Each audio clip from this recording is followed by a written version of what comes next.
Olá, alunos e alunas de Teoria da Constituição. Hoje nós vamos dar continuidade à nossa matéria, trabalhando ainda a questão da origem e desenvolvimento da Teoria da Constituição, né? Nós paramos aí na revolução que a filosofia sofreu na década de 60, né? E essa revolução vai impactar na Teoria da Constituição a partir desse movimento chamado giro linguístico pragmático na filosofia, que vai colocar a linguagem no centro das discussões. E com isso vai mostrar que as antigas contraposições entre ideal e real, teoria e prática, não se sustentam mais, porque a linguagem ela é constituidora do mundo, e não mais uma terceira coisa que se coloca entre o sujeito e o objeto. Assim, tudo que pode ser compreendido é unicamente linguagem. E isso vai ser fundamental para a compreensão do direito, exatamente porque o direito é linguagem. Portanto, não se pode mais falar entre uma contraposição ou uma contradição entre norma e realidade. No máximo, nós falamos de uma tensão constitutiva entre o ideal normativo e a realidade prática, até porque a prática ela já está permeada de teoria, como nos mostra esse movimento filosófico conhecido como giro hermenêutico, né? Então, nesse sentido, a teoria da Constituição ganha um novo fundamento, pois passa a discutir essas grandes categorias do direito constitucional, né? Problematizando tais categorias, se colocando então como uma teoria crítica da Constituição e do próprio direito e do direito constitucional. Então, nesse sentido, a teoria da Constituição passa a ser vista como uma verdadeira zetética do direito e do direito constitucional, um saber problematizante. E aí vamos passar já a discutir, né, o conceito de Constituição, né, que é o elemento central da nossa disciplina. Afinal, o que essa palavra significou, o que ela pode significar hoje, né? Como essa palavra se transformou ao longo do tempo. Né? E aí, ao contrário do que a gente tem em relação à teoria do Estado, né? Em que o Estado nasceu num momento muito específico, né? Na crise da Idade Média e durante o início da modernidade, a Constituição, na verdade, ela sempre existiu. Obviamente, essa palavra Constituição sempre existiu, só que ela foi ganhando sentidos distintos ao longo da história. E para entendermos isso, vamos fazer um recorte, né, claro, violento, né, sem muito rigor, né, ou com rigor menor, né, na história, entre um modelo, um momento pré-moderno, né, que nós vamos chamar de paradigma pré-moderno, e o paradigma da modernidade.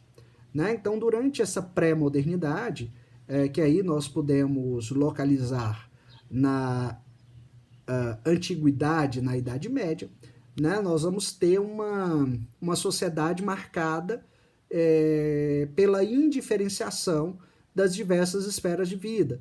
Então, direito, religião, política, era tudo uma única coisa misturada, né? Era tudo um conjunto normativo indiferenciado, né? A Constituição ela vai aparecer aí como um conjunto de normas que vai constituir, que vai organizar, que vai determinar as características centrais daquela comunidade. Daí porque vai se falar em Constituição de Atenas, Constituição de Roma, Constituição de Esparta, a Constituição dos diversos reinos da Idade Média, etc.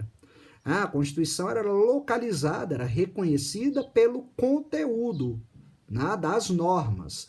Inclusive, a própria ideia de direito aí era bastante diferente da ideia que nós temos hoje de direito.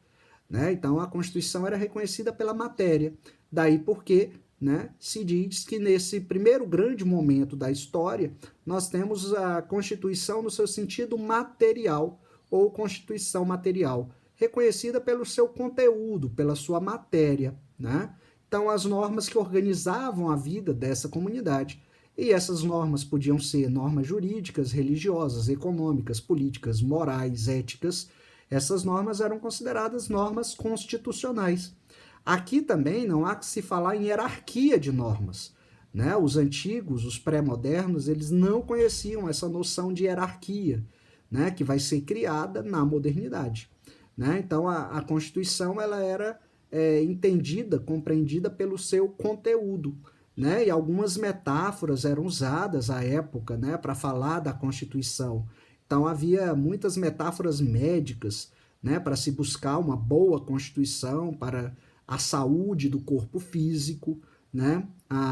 Havia muita busca por essa Constituição que fosse, que desse estabilidade, né, à comunidade política, né, às comunidades. Né, e esse modelo de Constituição vai ser denominado de Constituição mista. Né? Então haverá muitas reflexões sobre a ideia da Constituição mista, uma Constituição capaz de, numa mesma comunidade, juntar, né, as formas perfeitas, consideradas perfeitas à época de governo: monarquia, aristocracia e democracia. Né? E o exemplo que os autores darão será do período de Roma, né? Em que houve a maior estabilidade política. Enfim, todo nesse momento nós vamos ter, né, a ideia de Constituição como uma Constituição reconhecida pelo conteúdo.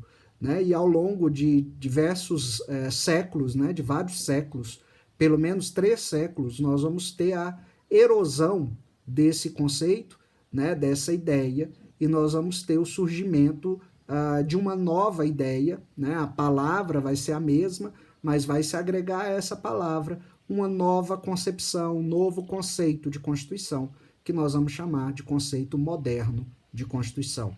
E isso nós veremos na nossa próxima aula. Então é isso, pessoal, e nos vemos no nosso próximo encontro. Até lá!